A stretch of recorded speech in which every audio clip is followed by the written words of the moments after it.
G. 웰스라는 사람은 유명한 역사학자입니다. 이 G. 웰스가 남긴 유명한 명언이 있는데, 우리가 역사를 통해서 배우는 가장 분명한 사실 한 가지는 우리가 역사를 통해서 아무것도 배우지 않는다는 사실이다. 그래서 역사는 늘 되풀이되고 있다라고 말했습니다. No, learn nothing, so repeat. 지나간 역사에서 배우지 않기 때문에 잘못된 역사는 우리 속에 계속해서 반복이 된다는 것이죠. 우리의 미래는 지난 역사를 어떻게 배우느냐에 따라 결정됩니다. 아름답지 못하고 실패한 역사를 배워서 그 역사를 반복하면 우리의 미래는 역시 실패하고 잘못된 것이 반복될 것이고, 그러나 그 역사에서 배워 우리가 무엇인가를 깨닫고 새롭게 결단을 하면 우리의 미래는 새로워지고 지난 날보다 더 나아지게 될 것입니다.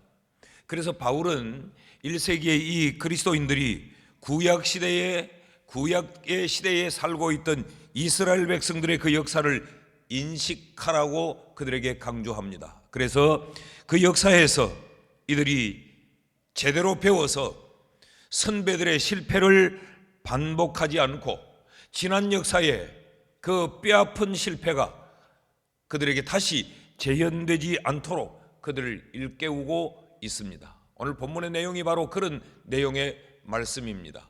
11절 말씀을 보면 그들에게 일어난 일은, 구약시대에 이스라엘 백성들에게 일어난 일은 우리의 본보기가 된다. 그것이 우리의 교과서다.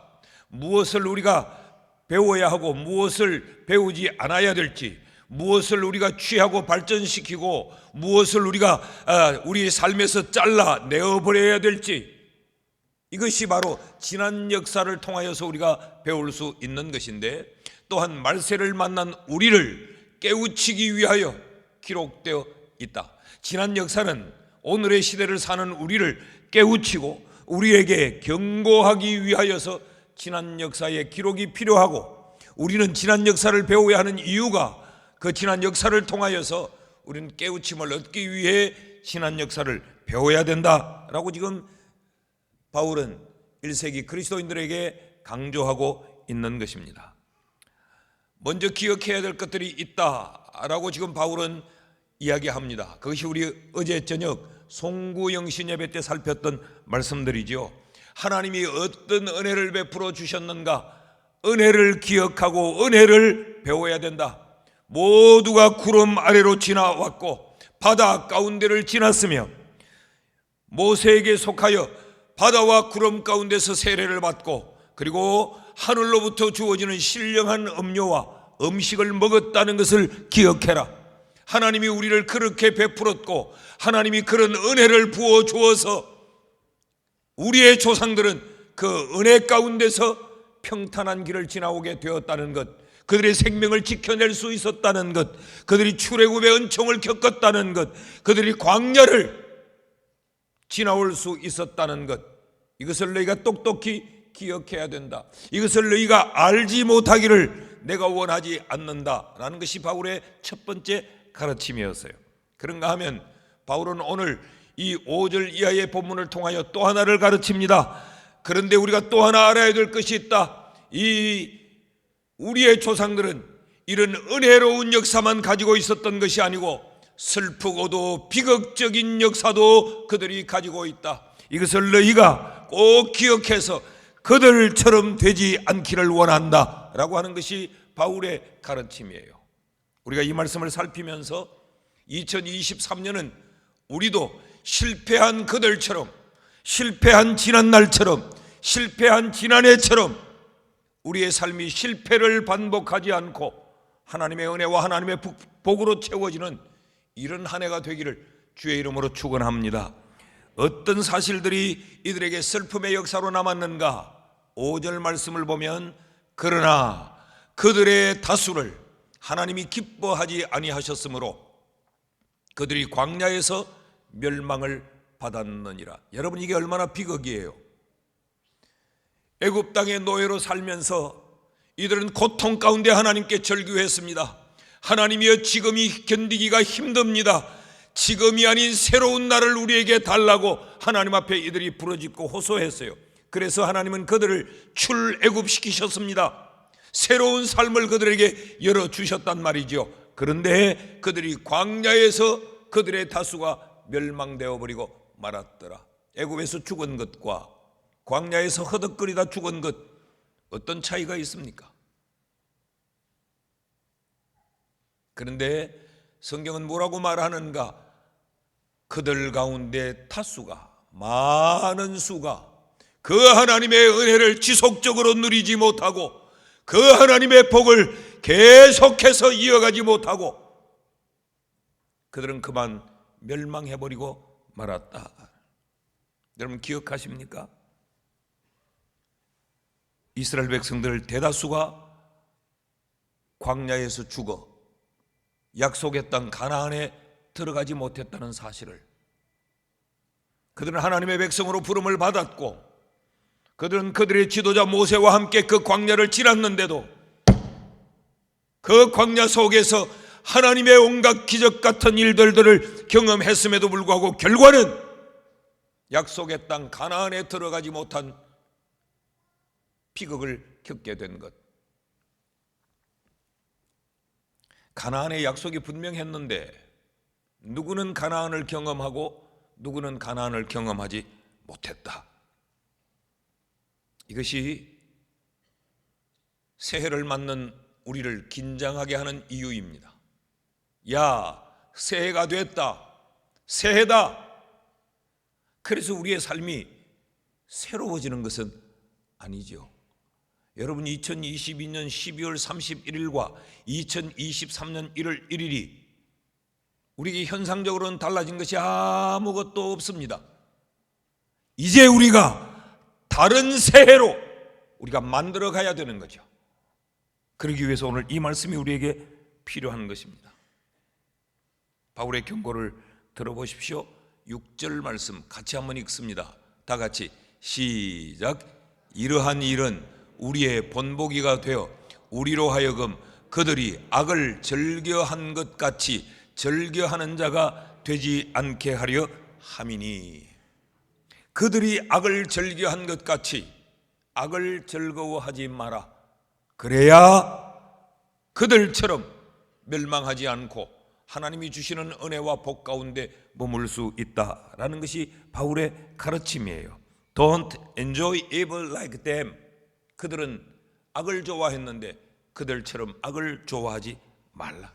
여러분, 악은 전념성이 대단히 강합니다. 악은 우리를 학습시키는 것이 아니고 우리를 세뇌시킵니다. 학습은 우리의 의지가 작동하는 영역이라고 하면 세뇌는 우리의 이 능력이 작동하지 않는 영역이에요. 이것이 악입니다.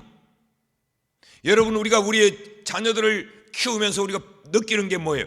어떻게 악한 것은 이렇게 가르치지 않았는데, 배우지 말라고 그렇게 차단을 시켰는데도 악한 것은 그렇게 빨리 배우고 어디서 배웠는지 그렇게 배워요. 선한 것은 그렇게 가르치고 그렇게 강요해도 선한 것은 학습하지 않는데 악한 것은 그렇게도 빨리 세뇌되는 거죠. 이게 무서움입니다. 2023년 우리가 이것을 경계해야 합니다. 그들처럼 망하지 않으려면.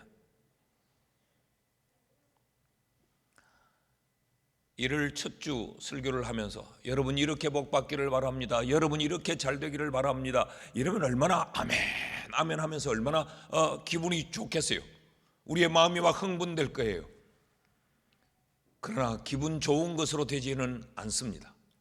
마음이 흥분하는 것으로는 되지 않습니다. 성경이 무엇을 가르치는가를 우리가 깊이 배워야 하는 것이죠. 그들처럼 되지 않기 위해 그들은 그럼 무엇을 즐거워하다가 멸망했느냐? 그들이 즐거워했던 그들의 악은 어떤 것이었느냐? 7절에서 10절까지 말씀에서 이 점을 잘 기록하고 있는데 7절에서 10절까지에는 4개의 부정명령사가 등장을 합니다. 무엇을 하지 말라, 무엇을 하지 말라, 무엇을 하지 말라, 무엇을 하지 말라라고 하는 이 하지 말라는 부정명령사가 4번을 등장해요. 우리는 이 말씀을 3가지로 압축해서 우리가 배우려고 합니다. 이것만 잘 지켜 행하면 23년도 우리가 승리하게 될 줄 믿습니다. 그 첫째가 뭐냐? 우상 숭배를 행하지 말라라는 겁니다. 우상 숭배를 경계해야 된다. 이 명령은 출애굽기 32장을 언급하고 있는 거예요. 지난 역사에서 출애굽기 32장에 어떤 일이 있었는가? 금송아지 사건이 이들에게 있었지요.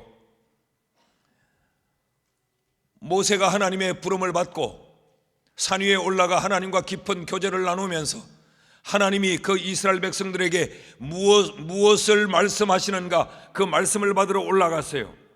그 계명을 받아오려고 올라간 그 시각에 이들이 산 아래에서는 금송아지를 만듭니다.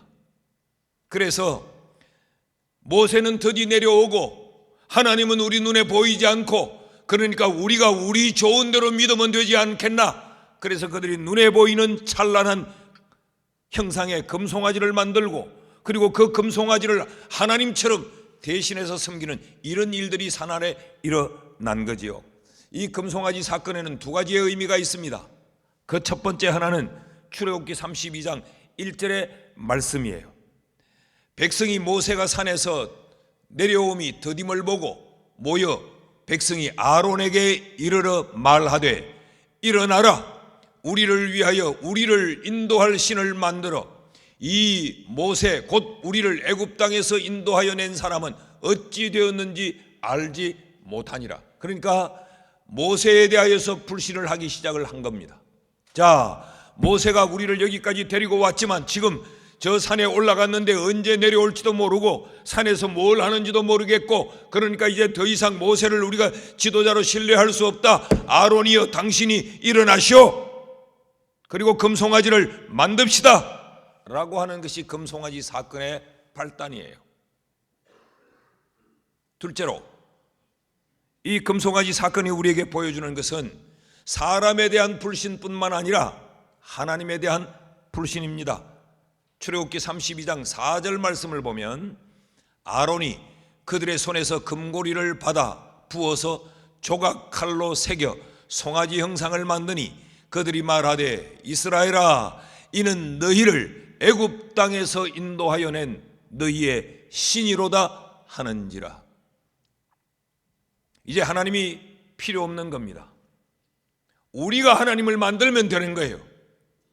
우리 손으로 우리 방식대로 하나님을 만들고 우리 좋은 대로 우리가 신으로 섬기면 된다. 하나님에 대한 불신입니다.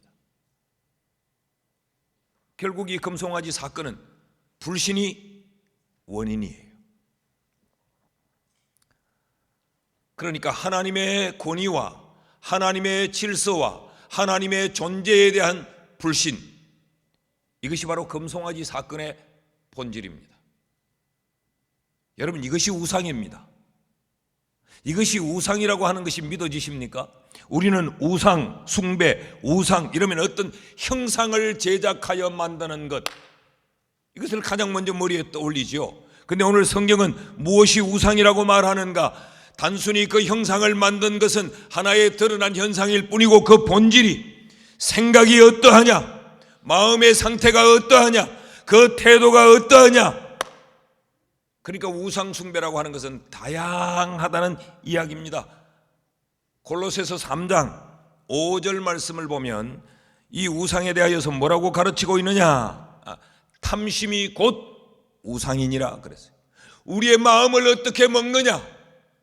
우리가 무엇을 좋아하느냐? 우리의 생각을 어디에 두느냐?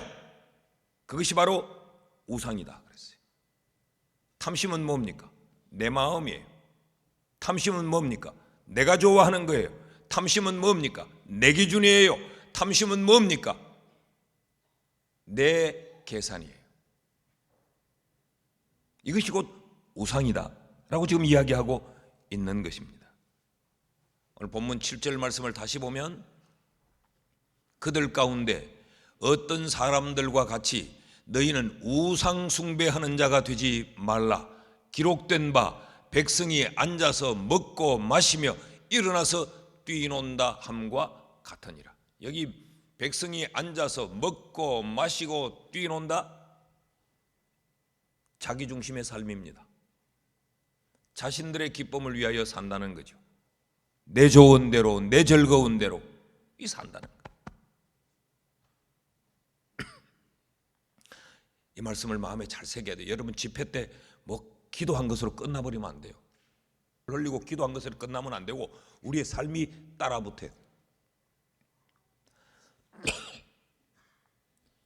이 우상 숭배를 즐겨하지 않아야, 이것을 경계해야 우리가 망하지 않는 삶을 살게 된다는 것, 이 한 해를 승리하게 된다는 것입니다. 여러분, 이 금송아지 사건으로 말미암아 이날에 3,000명이 광야에서 죽어나갑니다. 출애굽기 32장 28절 말씀을 보면 이날에 3,000명이 죽음을 당하니라 라고 기록을 해요. 그러니까 하나님이 무엇을 싫어하시는가? 우리가 무엇을 즐거워하는 걸 하나님이 싫어하는가? 나를 즐거워하는 것, 내 중심의 삶, 내 생각, 내 판단, 내 계산, 내 감정, 내 방법, 이걸 하나님이 싫어하는 거예요. 이것을 성경은 우상숭배라고 이야기합니다. 우리는 우상숭배하면 부처를 믿는다거나 뭐 남녀 호랑객교에 빠진다거나 이런 걸 먼저 생각하게 되죠. 우상숭배의 그 본질은 마음입니다.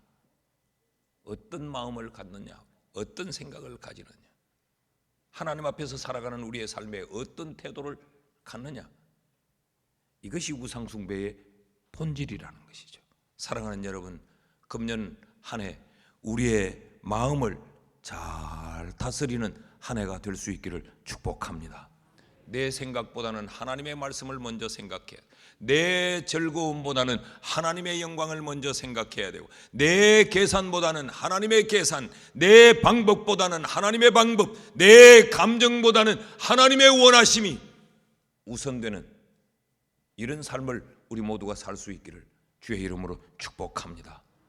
그러기 위해서 우리는 배워야 됩니다. 배움 운동.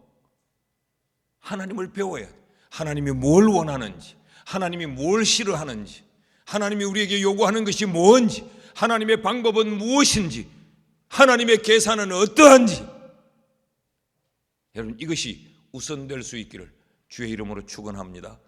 우리가 가만히 우리를 돌아보면요, 예배를 드리는 예배 자리에서까지 하나님이 우선이 아니고 내가 우선이요.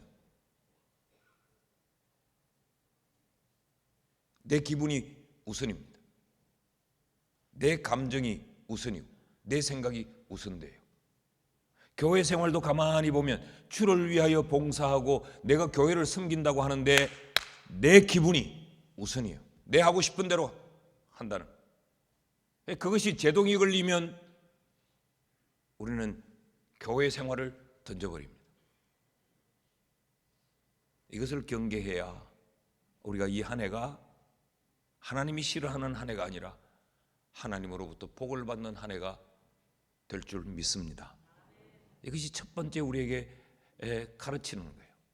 이것을 즐겨하지 말라. 둘째로 뭘 우리에게 즐겨하지 말라고 말하는가? 그것은 간음입니다. 8절 말씀을 보면요, 그들 중에 어떤 사람들이 음행하다가 하루에 23,000명이 죽었나니 우리는 그들과 같이 음행하지 말지니라. 그러니까 음행을 즐거워하지 말라. 그건 죽는 길이다. 하루에 23,000명이 죽어나갔다라고 말합니다. 이 말씀이 8절의 말씀이 지금 7절과 연결이 되어 있어요. 우상 숭배하는 것과 이들이 지금 음행하는 것이 연결이 되어 있습니다. 이스라엘 백성들이 우상 숭배를 하면서 모압 여인들과 음행을 해요. 그러니까 우상 숭배 자체가 내 중심이 되니까 내 즐거움, 내 기쁨, 내 만족, 내 기분, 그러니까 이것이 결국은 내 즐거움으로 음행하는 것으로 연결되고 마는 거죠. 이들은 왜 이런 범죄를 했을까? 하나님의 백성인데, 이걸 하나님이 싫어하는 줄 누구보다 잘 아는데 왜 그랬을까? 이들의 영적 긴장이 이완되었기 때문에 그래요. 출애굽기 32장 1절 말씀을 다시 보면요, 백성이 모세가 산에서 내려옴이 더딤을 보고, 모세가 산에서 내려오지 않으니까 이들이 그만 영적인 긴장이 풀어져 버린 거죠. 그러니까 이 생각 저 생각 잡생각을 하기 시작한 겁니다.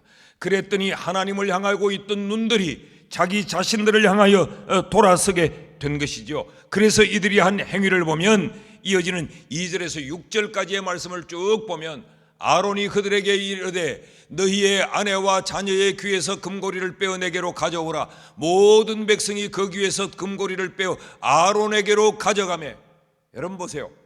이들이 광야를 지나는 동안에 이들은 하나님이 만나와 메추라기를 내려서 먹여주실 때 뭐 이것밖에 안 주냐, 뭐 이렇게 시시한 것만 주냐 그랬던 이들인데, 이 금송아지를 만드는 일에는 그들의 금 귀고리를 뽑아내고 그들의 반지를 뽑아내고 그들이 그렇게 귀하게 여겼던 것을 아낌없이 막 쏟아놓는 거예요.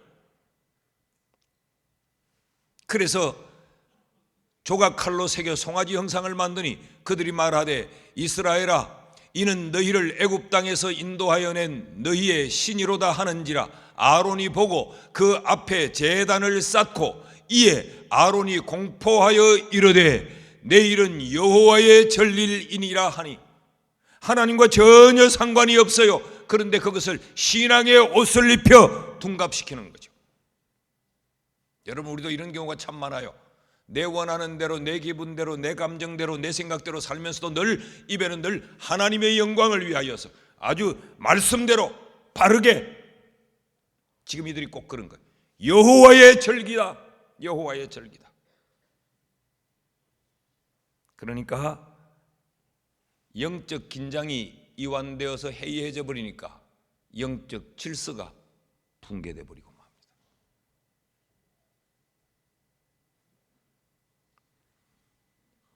영적 질서가 붕괴되면 이들이 삶의 윤리와 도덕도 무너지게 됩니다.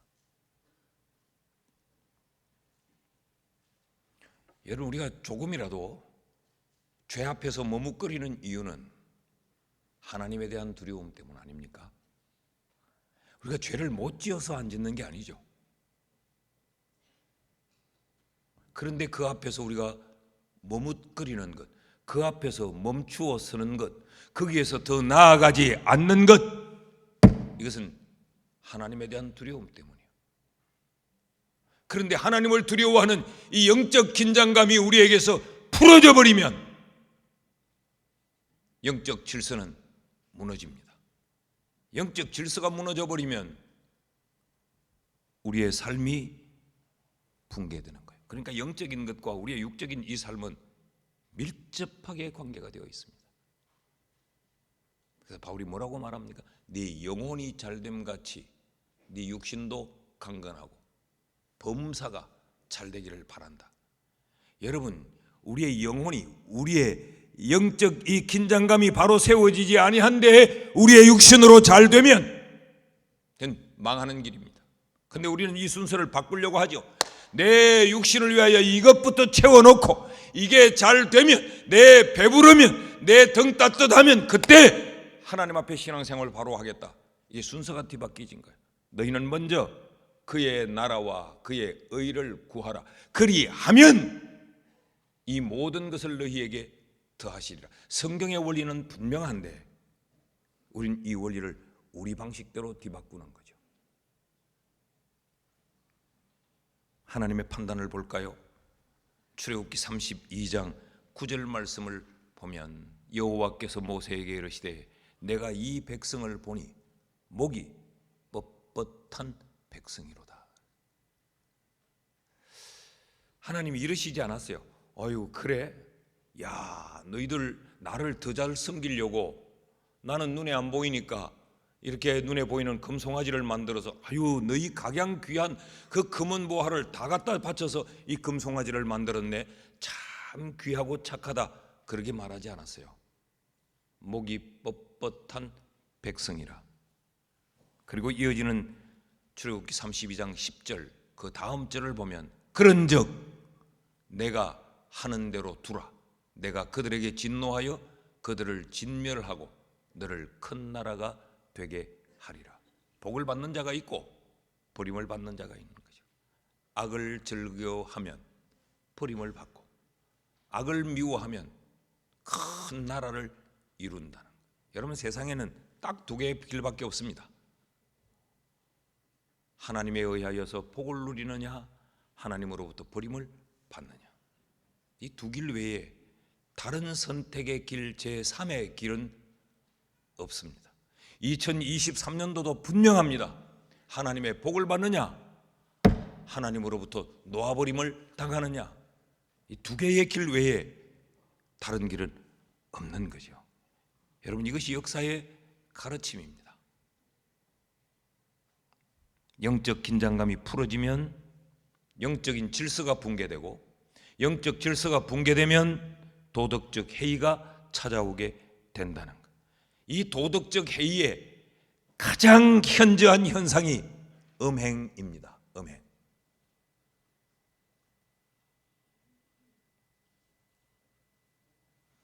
그래서 한 나라가 이게 망하겠다라고 하는 그 흥망성쇠의 좌표를 보는 것 가운데 하나가 음행입니다. 얼마나 이 사회가 음란하고 문란한가. 이걸 보면 이들이 얼마나 도덕적으로 해이한가를 알 수 있고 이걸 보면 이들이 얼마나 영적인 질서를 무시하고 있는 민족인가를 알 수 있게 되는 거죠. 이번 유럽에 집회를 가서 뭐 짧은 시간이라 다른 곳에 여행할 기회는 없고 그래서 폼페이를 다녀왔습니다. 저는 그 폼페이를 여러 번 다녀왔는데 제 아내가 한 번도 보지 못했다고 그래서 갔다 왔어요. 하루 시간을 내어서 다녀왔는데 그 옛날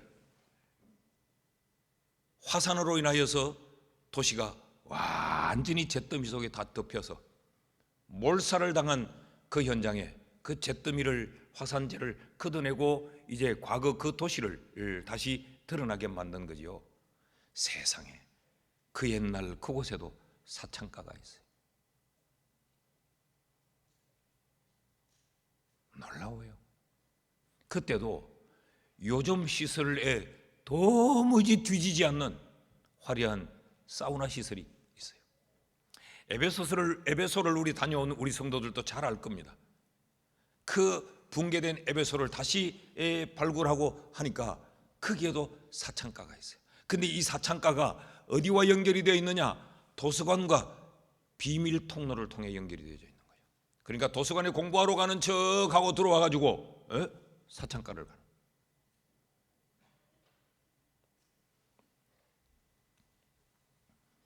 여러분 사람이 도덕적으로 사회가 도덕적으로 타락하면 음행이 만연합니다.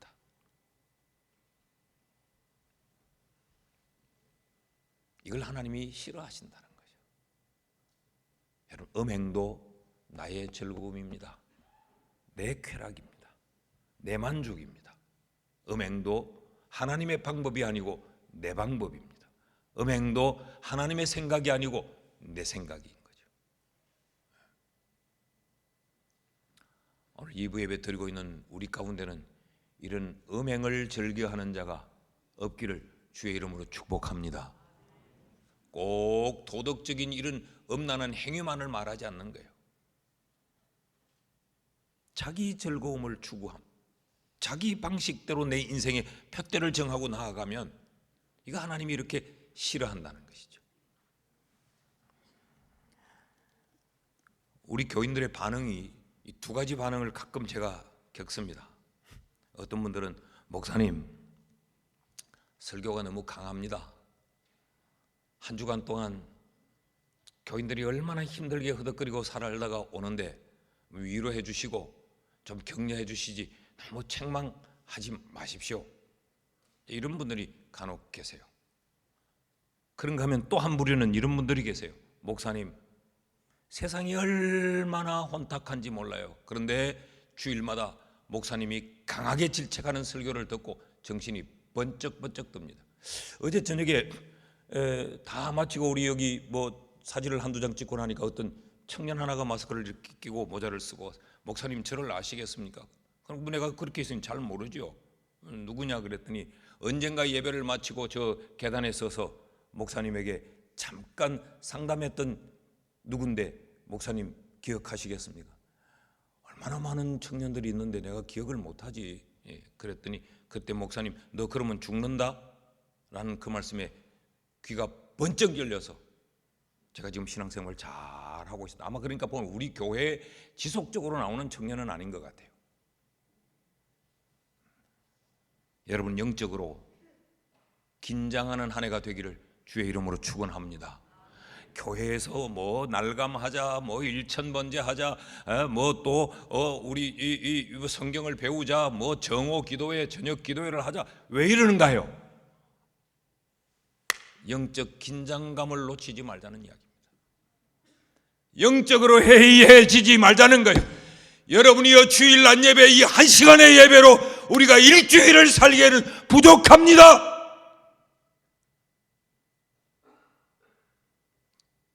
주일날 예배를 안 나올 수는 없고 주일날 예배 안 나오자니 그건 마저 용기는 거기까지는 없는 거예요.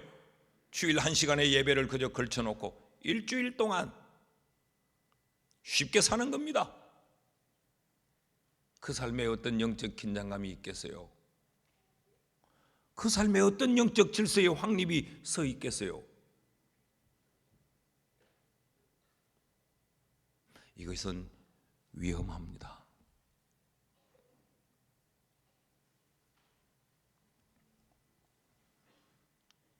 풀어지지 않아야 됩니다. 앉아서 먹고 마시며 뛰놀지 않아야 합니다. 주일은 주일답게 성수주일 해야 됩니다. 교회는 교회답게 섬겨야 됩니다. 교회는 우리의 놀이터가 아니에요.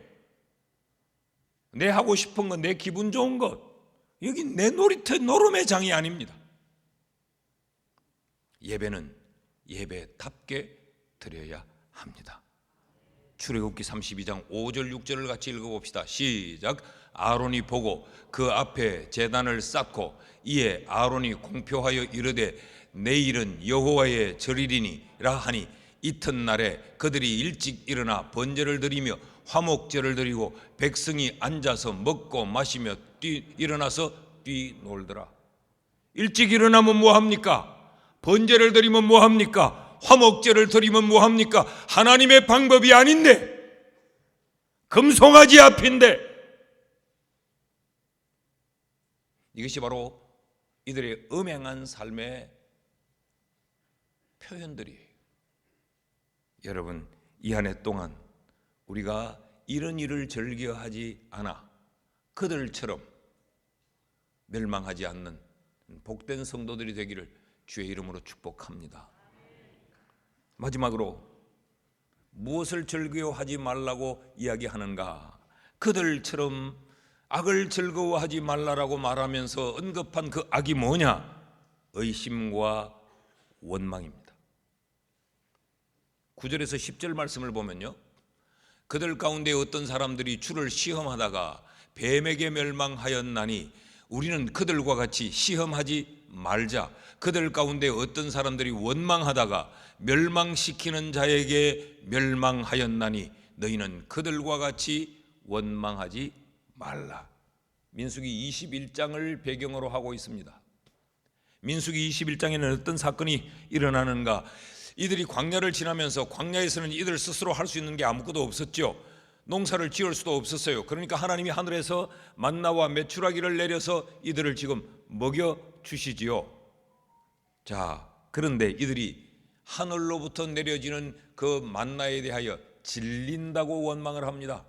민수기 21장 5절 말씀을 보면 백성이 하나님과 모세를 향하여 원망하되 어찌하여 우리를 애굽에서 인도해 내어 이 광야에서 죽게 하는가? 아니, 애굽을 나가자고 했던 이는 누굽니까? 모세여 우리를 인도해 주소서라고 했던 이들이 누굽니까? 그런데 지금 이들이 어찌하여 우리를 애굽에서 이끌어냈느냐라고 원망해요. 그러면서 하는 이야기가 이곳에는 먹을 것도 없고 물도 없도다. 우리 마음이 이 하찮은 음식 만나를 이야기해요. 메추라기를 이야기해요. 이것을 싫어하노라 하며 하나님이 애굽에서 출애굽시켜 줬습니다. 그리고 지금 광야를 동안 하나님이 그들에게 먹을 것을 때마다 공급해 줍니다. 끼때마다. 그런데 이들은 출애굽한 것에 대하여서 원망합니다. 하나님이 먹여주시는 만나가 하찮다고 원망합니다. 이것이 이스라엘 백성들이 망하게 된 원인이에요. 이 사건을 시편 78편 18절에서 19절은 이것이 하나님을 시험한 사건이라고 말합니다. 그들이 그들의 탐욕대로 음식을 구하여 그들의 심중에 하나님을 시험하였으며 그뿐 아니라 하나님을 대적하여 말하기를 하나님이 광야에서 식탁을 베푸실 수 있으랴. 이 하나님을 향하여 원망하는 것이 하나님을 대적하는 것이요, 하나님을 향하여 원망하는 것이 하나님을 시험하는 것이라. 그래서 결과가 어떻게 되는가? 이들이 불뱀에 물려 죽습니다. 민수기 21장 6절 말씀을 보면요, 이들이 광야에서 불뱀에 물려 다 죽어나갑니다.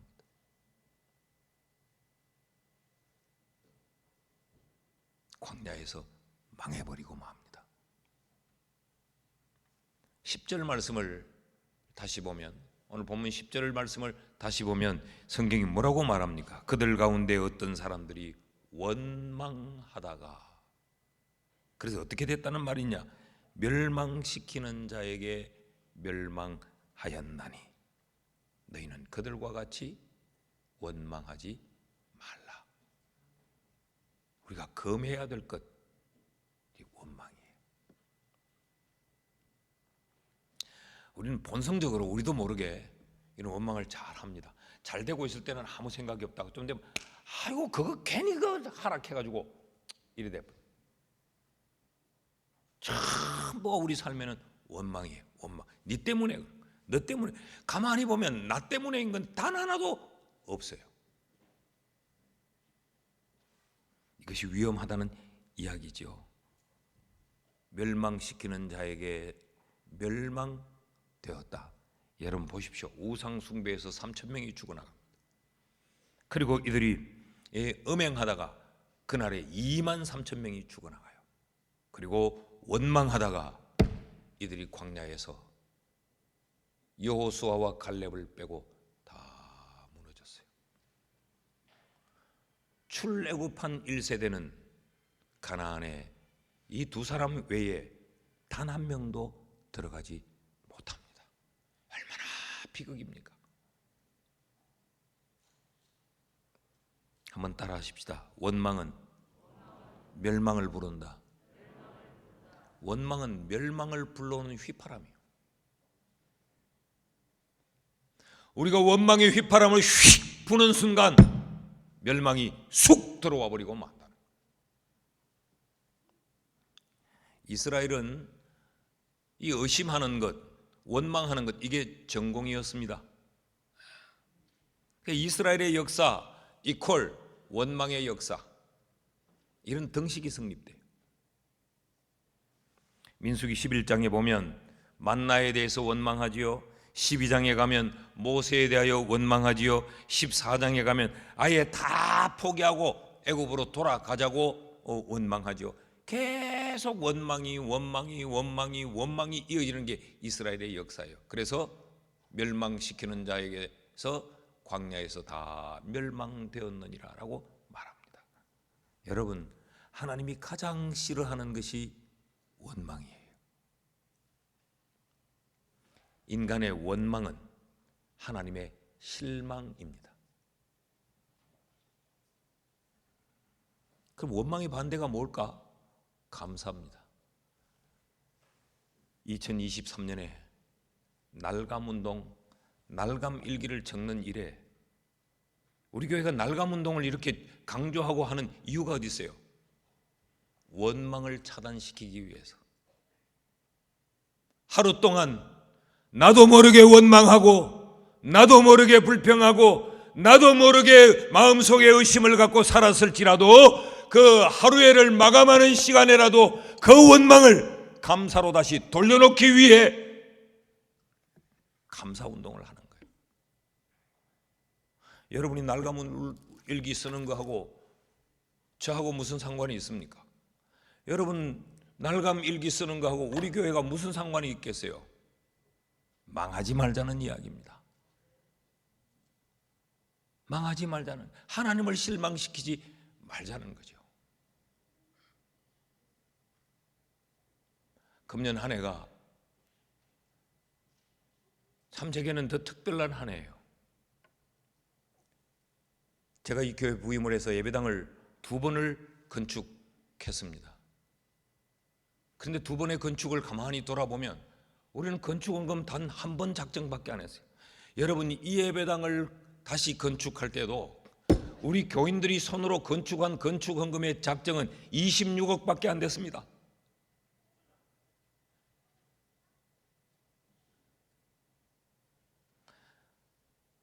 그럼에도 이 예배당의 부채를 우리는 금년에 완결하게 다 갚지 않았습니까? 이렇게 남들은 다 어렵다 하는데도 하나님이 우리 교회의 이 재정 결산 수치를 2023년도에 최고점을 찍도록 하나님이 부어주셨어요. 그래서 저는 지난 한 2주간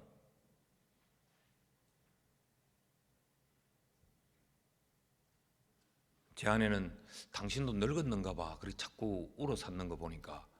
그런데 늙어서 우는 게 아니고 돌아보니까 너무너무 감사한 거예요, 모든 것이. 여러분, 우리 2023년 이해는 원망을 떠나보냅시다. 감사합시다. 그러면서 이 오늘 본문의 12절은 이렇게 끝이 납니다. 그런즉 선줄로 생각하는 자는 넘어질까 조심하라. 우리가 금방 뜰 것도 없고 잘난 척 할 것도 없고